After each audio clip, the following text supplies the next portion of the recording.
Welcome back to another talk for today. What? All right, turn it on. Okay. And what's today's talk? We scheduled a different talk from what you guys have in mind. I have scheduled for secrets on how to ruin your relationships, or if you'd you like to talk about your relationships. Yeah, let's do that. Usually we talk about like good things, right? Well, yeah, this is kind of a different angle to look at it. Would you guys like to talk about that or the other topic that you mentioned? Somebody mentioned to me something about getting back to your ex. Was it something like that? Yeah. So being friends Being friends with your ex or unfaithfulness. or someone who cheated on you. Can you How do be? you forgive cheating? Let's go for the. Let's go for the ruin one. Yeah. All right. All right. Let's ruin it. Ruin is interesting. Okay. Stick around. We'll teach you how to ruin your relationships.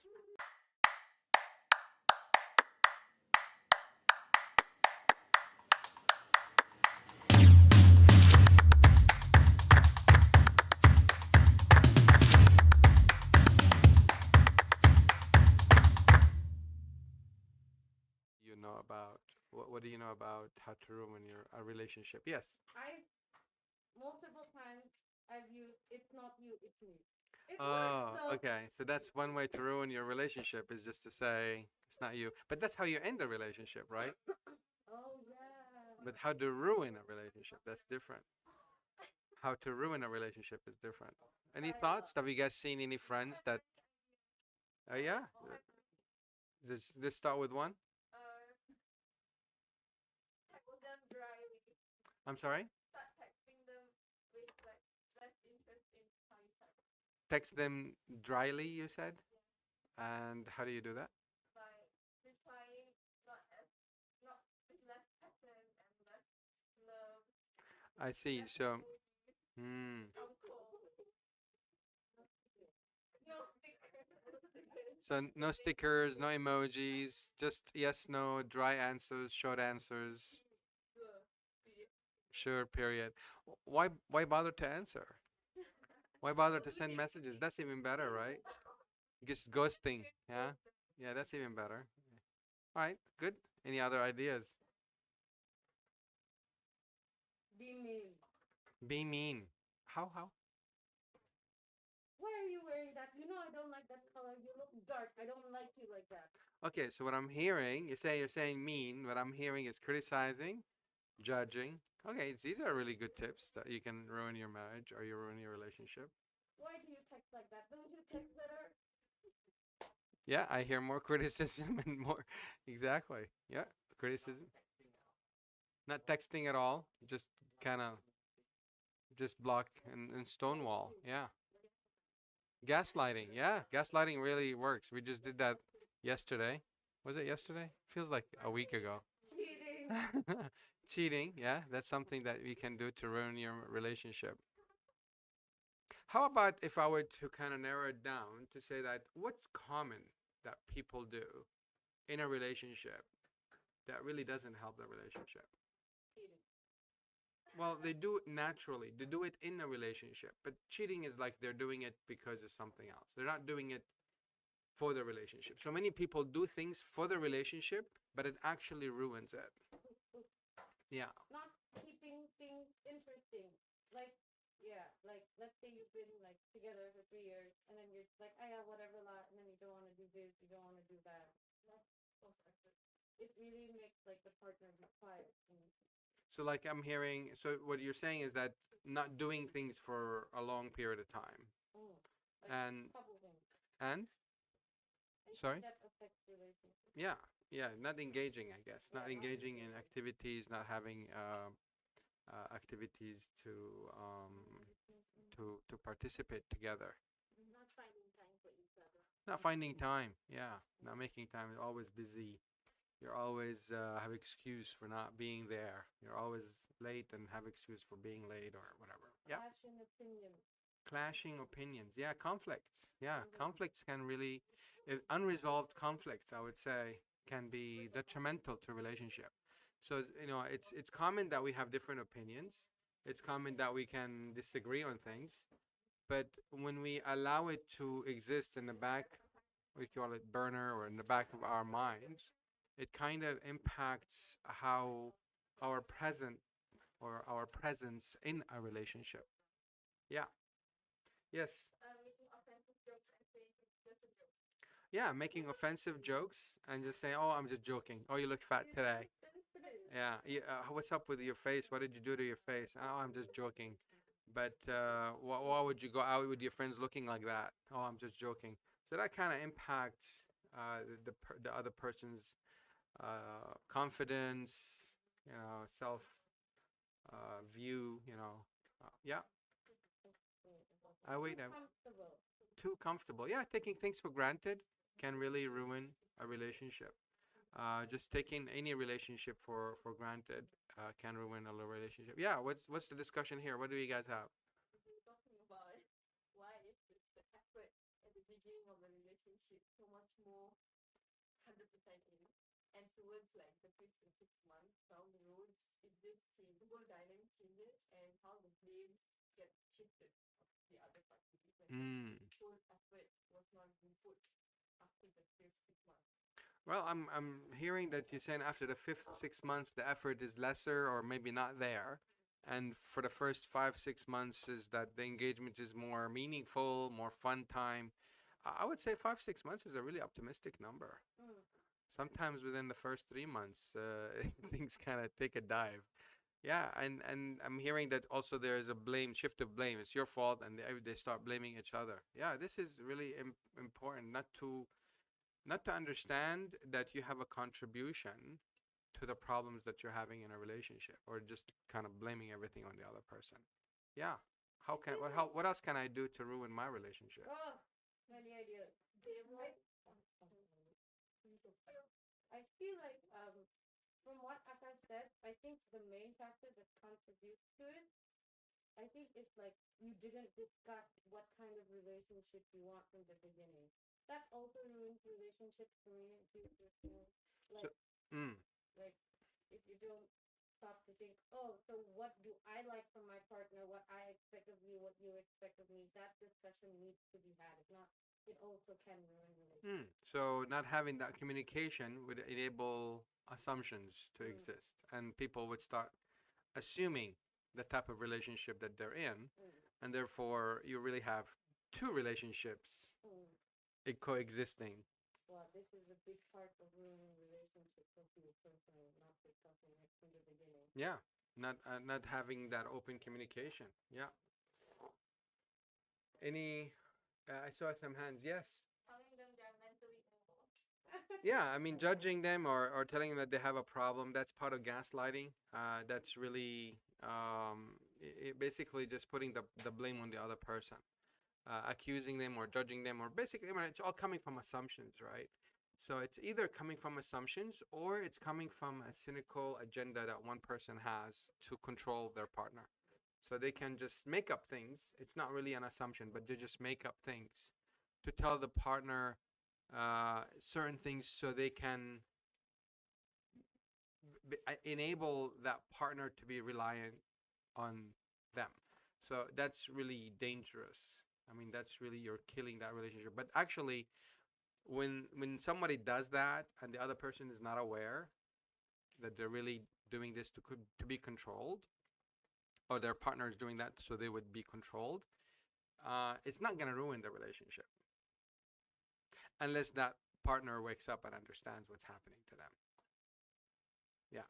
So if you're in a relationship feeling doubtful about yourself, about your memory, about your capability, your continuous issues, that's another thing that you can do to your partner to ruin your relationship with your partner, to continuously doubt your partner's capability and doubt your partner's ability to remember, or accusing them for having any mental illness or mental or personality disorder. I mean, it's so easily these days that people can just say, uh, you're a narcissist. Like we don't even know what the characteristics, what are the characteristics of being a narcissist or having a narcissistic disorder. And also gaslighting can be also misused, right? So labeling the other person and you're not really understanding really what are you talking about, that can also be detrimental to the relationship. So like for example, um, gaslighting can be easily misunderstood if there is negative interpretation. If my partner is saying something and I'm always thinking of it as a negative, they're trying to criticize me, um, then I would assume that they're gaslighting me. But that's not necessarily true, because what can happen is that, um, like an example would be like the couple would be on their way out, and they're out on a date, or going to a movie or dinner or whatever, and then one partner would say something, to say something like, "Oh, by the way, you didn't take out the trash," right? Or they would say something about, um, "You left your uh, clothes hanging. I put them out for you."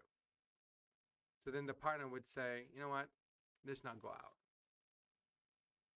So that can be interpreted by the first partner as like, "Oh, what did I say wrong?"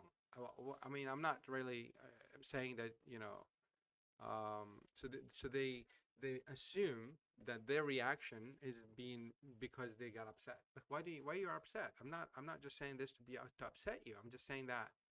But actually, the partner, what maybe what's happening was mindful that he remembered something that he needed to do, that he had to call his mom, or to, but the timing of it can allow this negative assumption that the person is upset, or that the other person is claiming or blaming the person negatively. So so to summarize that, negative assumptions, if they're not clarified, they can be easily misinterpreted as gaslighting. So if I misinterpreted your reaction, I would be defensive. So being defensive in a relationship is also detrimental to the relationship. So therefore, we don't need to be defensive. We just need to be open for feedback. If your partner comes to you and said, I'm really not happy how you're not helping around the house," for example, what does that say to you? If that says you're not doing enough, then you're misinterpreting the message. If that's saying to you that your partner is not happy with the way you do things, uh, the quality or whatever, then you're misinterpreting the message. What do you think of that? Do you agree to my analogy, or do you disagree? I think a lot of people misinterpret things. Yeah. So um, when I say I need your help around the house, uh, to do things around the house, the other person's like, "What am I not doing enough? I mean, I I I clean here, I do this. I mean, how come this is not enough? You don't see how busy I am. You're asking me, I'm not doing enough, and I'm really busy here." So they get in the defensive. But instead of really being there for the partner and implement that empathy, because I understood it, that I'm not doing enough, that's coming from me. And I've said in many videos before that no one can make us feel one way or another. These feelings come from our interpretation of how we interpret the interaction. And that interaction is being interpreted because of my past experiences, how I've been, interpreting all these interactions to mean a certain thing. So I feel unappreciated, not because my partner needs help, it's because how I misinterpreted or negatively interpreted my partner's call, or my partner's seeking for help. Does that make sense? Yes. I'm sorry, one more time. I didn't hear you.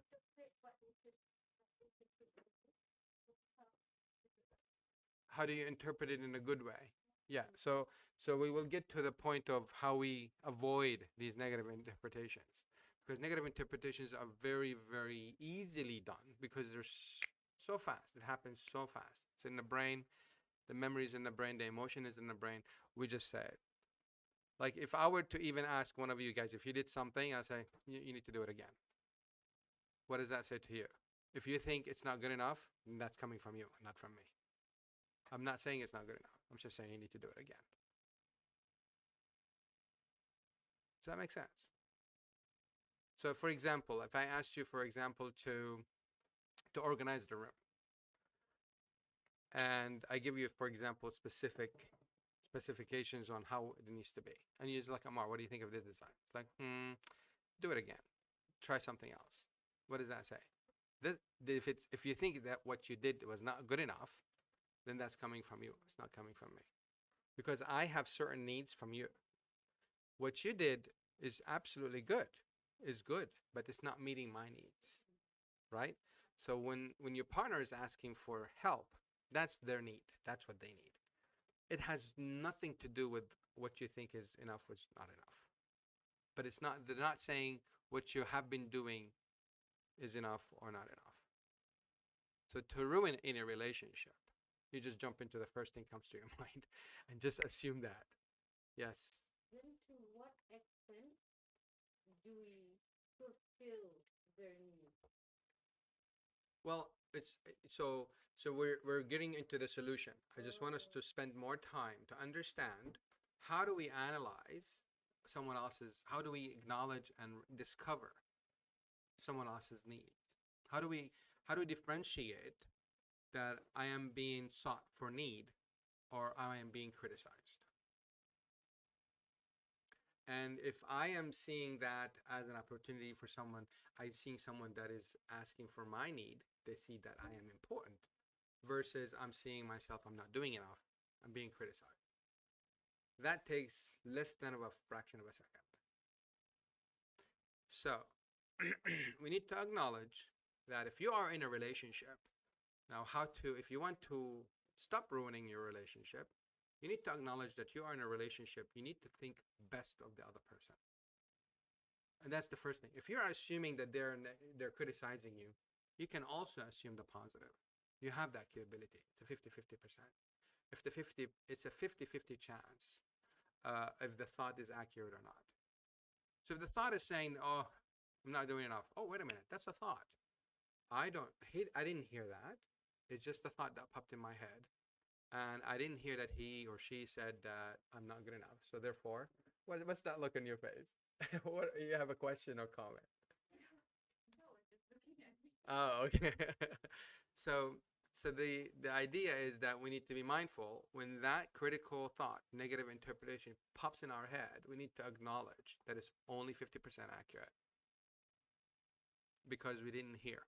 Once I say like all of that you did is not good enough for me, then that is something that needs to be discussed at that, because these are facts that I mentioned. But if I say anything else other than that, then we cannot say what you did is not good enough. It's just not fair for the relationship. It's not fair for the communication. Any thoughts or questions? You guys feel free to challenge that. Yes. Still kind of like if someone say like you're ugly, so you kind of like positively interpret that. Well, if somebody says, okay, so this is a very good question. If somebody says that instead of saying you're ugly, let's say that if somebody said you're stupid, why would you do something like that? What does that say? Does that? I'm sorry. What did you say? Disappointment. Disappointment. But if I were to be disappointed, that means I can agree with the other person. I am agreeing somewhat with the other person. If I get upset, that means the other person is somewhat accurate. Because most of the time, when we hide our bad traits, we get upset when the bad traits that we know are exposed. Is that true? Is that a fair general statement? Like, no? 50-50? Anyway, let's just put it as a 50-50 accurate. It depends on your personality. It depends on your background. But generally speaking, we get upset when our true secrets are exposed. So if I am hiding that I'm stupid and someone else found out, I would be very upset. It's like, oh, they found it. I've been trying my best to hide how stupid I was. But actually, there is no such thing called stupid to start with. There isn't really. There's just levels of intelligence. But there is no such thing called stupid. If you want to talk about stupidity, it's stupid to think that anyone is stupid. So when someone calls me stupid, if I'm upset, then I'm agreeing with them. Then I would ask, how am I stupid? What makes you think that I'm stupid? It's like, oh, you're just stupid. Well, that means that they're just trying to trigger you. That's part of gaslighting, part of um, being um, aggressive with you in a sense. They're trying to trigger you somehow. So that's why we need to be calm and collected and pause. We don't need to react to these things because again, no one, absolutely no one can make us feel one way or another. The emotions come from within us. It's from our interpretation of what is being said.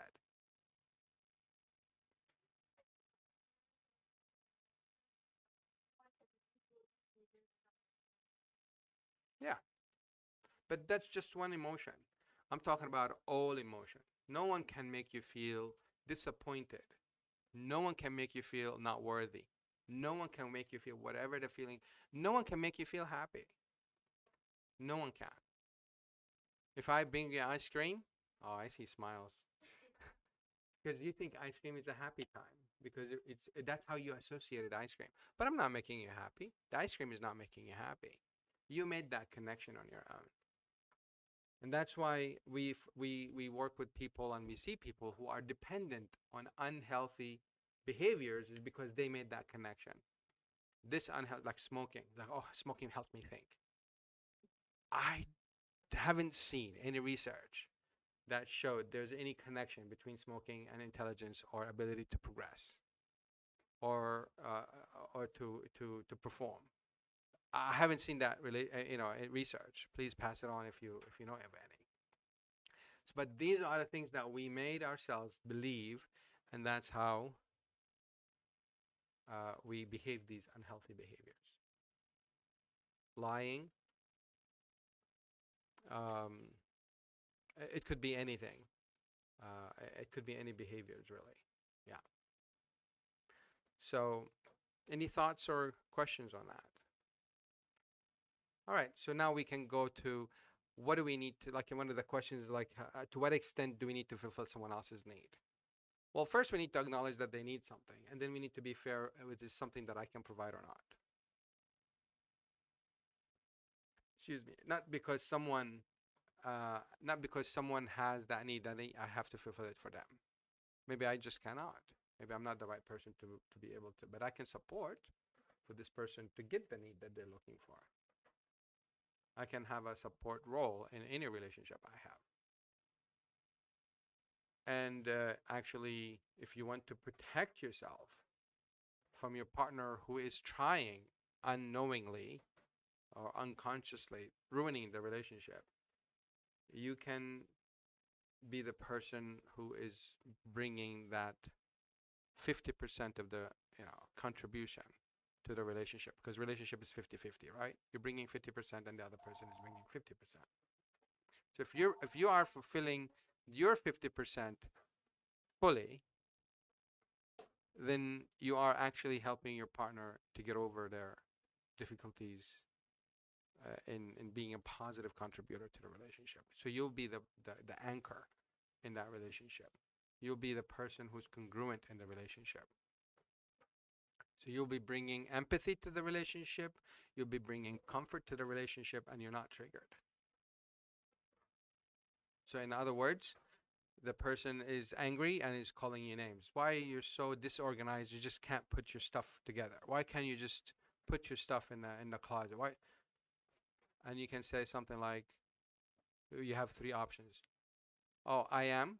It's just today that I didn't do it. It was just today, and I usually do. Another one is to say, uh, I can see you're angry. Something is causing you to be angry. What can I do to help? Or you can say just, I don't care about what you think. So which one do you think you would choose to play the role of a support to help your partner not to ruin the relationship? I would choose A. A is what? A is the one where you said it's not every day like this. It's happened once. I don't know how you want to go. Okay. Who else would say A? Anyone would raise their hands for A? Only you. Okay. Who else would say B? One person also B. And the third, and then the rest would say basically, I don't care about what you're saying. That's what I'm understanding from nobody's raising their hands for A and B. Okay, I'm gonna take another toll. A, how many people would say, it's just only today. I don't do this every day, and it's not fair to call me these names and telling me that I am not organized and it's really not helping. How many people would say that? If you would say A for? If you were the better person. Oh, okay. How many people would say B? Is like, yeah, I can see you're angry, and I'm here if you need any help. So three people, four people. Okay. The first one was like almost eight. Yeah. How about C? How many people would say no? Forget it. I'm not gonna even address you. One, two, three. Yeah, I'd expected you to say that. Yeah. So actually, if you want to be the person to invest what your 50% fully, you would choose B because you are the one who is seeing the positive of the relationship. That person is emotionally triggered. That person is emotionally dumb. He or she is emotionally ignorant. They're not capable or not able to maintain their emotions in that moment. So that moment in that period, they're emotionally idiots. Is that fair to say? They're emotionally incompetent. So you can be the person who is congruent to balance that.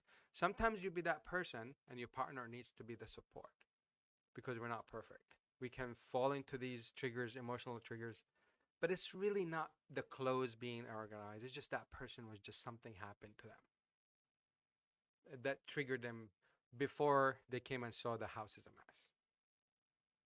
Does that make sense?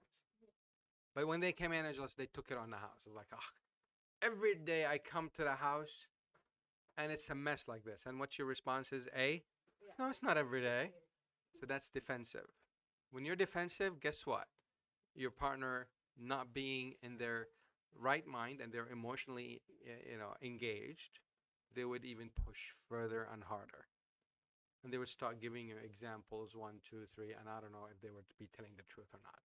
But that's going to help the relationship to get more sour.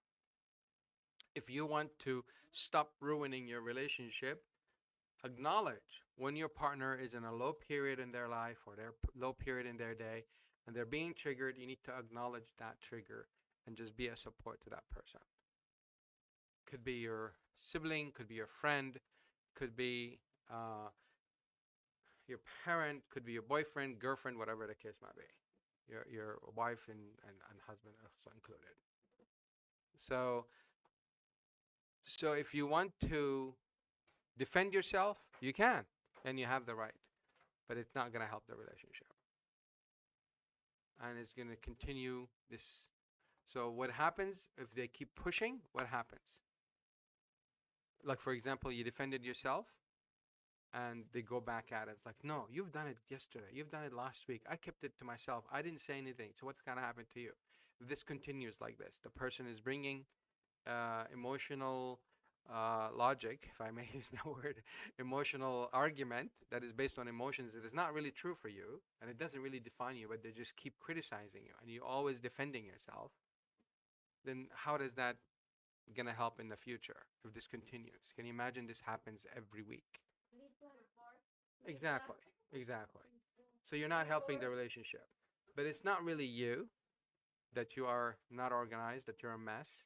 It's not really your husband or your boyfriend or your parent. I mean, how do you live out, away from your home? Do you want to divorce your parents? How does that work? So sometimes we cannot just walk away from the relationship, right? So that's why we just need to be the bigger person. Because if you are intelligent emotionally, you'll be able to manage your emotions better than your partner, better than that person in the relationship, be it your parent or your boss or whatever. I mean, imagine your boss is doing that, you're gonna quit, and what do you think is gonna be the next boss? Is gonna be an angel? And then how many times do you want to, for how long do you want to keep quitting your jobs and going for another job? So yes, how can you?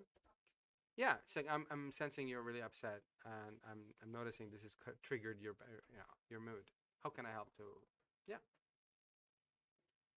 or you can say just, oh, I'm noticing usually you're not upset this way. What happened? I'm here to listen. What triggered that? You're being upset. Is it really the clothes or is it something else? No need to get defensive. Is the camera going? Can somebody check the camera, please?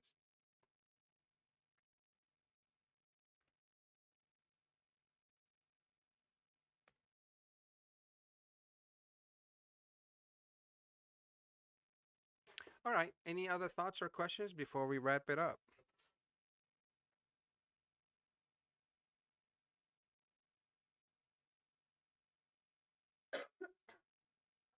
Yeah.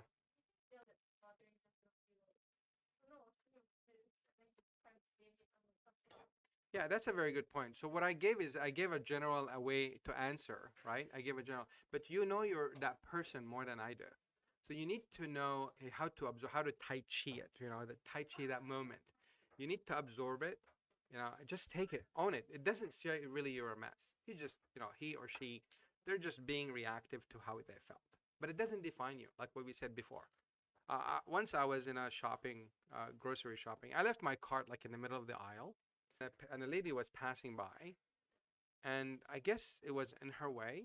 I said, "Just, well, can't you just park your cart nicely? That's really stupid. Are you stupid?" And I'm like, "That's interesting." I was just called stupid just because I put the cart in the middle of the aisle. But does that really mean anything to me? No. So I kind of confronted the person. I didn't confront, but I just responded like, I'm sorry, what did I do that made you feel like I'm stupid or made you think that I'm stupid? It's like, oh, just get out of my way. It's like, okay, she's in a bad mood. It's not say that she knows me enough to know how smart I am or not. So when somebody comes and be aggressive or emotionally triggered, what's the point of you defending yourself? It doesn't have to be on the spot. You can address it at a later time, at a more pleasant time, at a more pleasant emotion, right? So you can actually the person might be in a calmer mood that they would apologize without you even saying anything, but it's just that triggered them and they just lost it. Yes, you have a question earlier.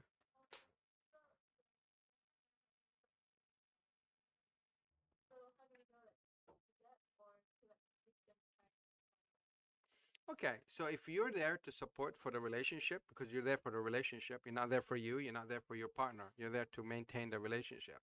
So as I mentioned earlier, you can just knowing your partner at that moment, what would help to reduce the tension. You don't need to apologize, right? Because it's something that happened, and maybe it's not a big deal, but you don't need to say it's not a big deal. Why are you making a big deal about it? You can just say, oh, okay, I see that can be upsetting. It's just acknowledging that they're upset. That can go miles and miles. Oh, I can see this is really upsetting. I know you like the house to be tidy.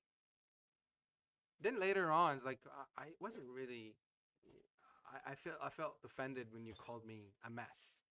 You can just say that. I felt offended that I was called a mess just because of today, and I understand that it was triggering for you, but do you see that can be upsetting for me? If they started defending their actions and all that, so then that's maybe it appears to have like toxic, trait. So you just need to be mindful. You don't need to always react immediately. You don't need to always invest. That's how you can learn how toxic the relationship early on in the relationship before it gets too late. Because you don't want to take it on board. You don't want to keep it in.